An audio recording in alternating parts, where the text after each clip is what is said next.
जय मसीह की। आप सभी का आत्मिक भोजन में आपका स्वागत है। हम खोजने के बारे में हम देखेंगे। खोजने का अर्थ है हम सच्चे मन से चाहते हैं और परमेश्वर से मांगते हैं कि वह हमारा मार्गदर्शन करे और वह हमें निर्देश दे। हम उसकी इच्छा जानने की अपनी इच्छा व्यक्त करते हैं ताकि हम उसे आदर देते हुए और उसे प्रसन्न करते हुए चल सके।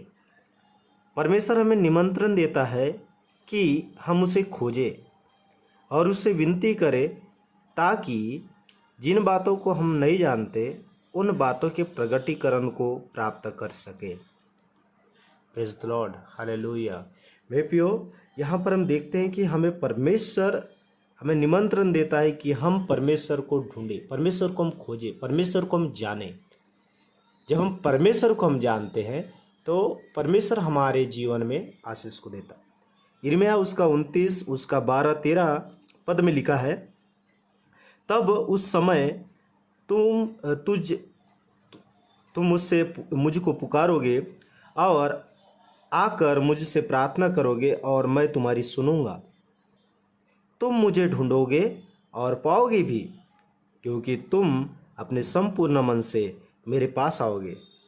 हालेलुया। मैं प्रियो, परमेश्वर का वचन यहाँ पर कहता है कि तुम मुझे ढूंढोगे और पाओगे भी, क्योंकि तुम अपने संपूर्ण मन से मेरे पास आओगे। मैं प्रियो, हमारा खोज करना संपूर्ण हृदय से होना चाहिए। परमेश्वर को ढूंढना, परमेश्वर के पास जाना मैं प्रियो संपूर्ण हृदय के साथ में होना चाहिए।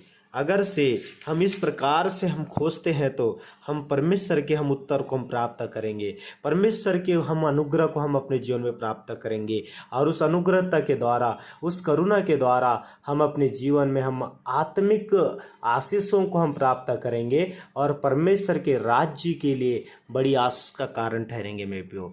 इसलिए हमें निरंतर हमें परमेश्वर को खोजना, उसका मार्गदर्शन करना, उसका निर्देश को प्राप्त करना बहुत जरूरी है। इसलिए मेरे प्रियो, आए हम अपने जीवन में परमेश्वर को खोजें, परमेश्वर को ढूंढें और हम परमेश्वर की इच्छाओं को जानें कि परमेश्वर की इच्छा हमारे जीवन के लिए क्या है। जब हम उसकी बातों को लेकर हम अपने जीवन में चलेंगे तो परमेश्वर हमारे जीवन में आशीष देगा, क्योंकि परमेश्वर हमसे बहुत प्रेम करता है, वो हमें बहुत चाहता है मेरे प्रियो। इन वचनों के द्वारा प्रभु आपको आशीष दे। आमीन।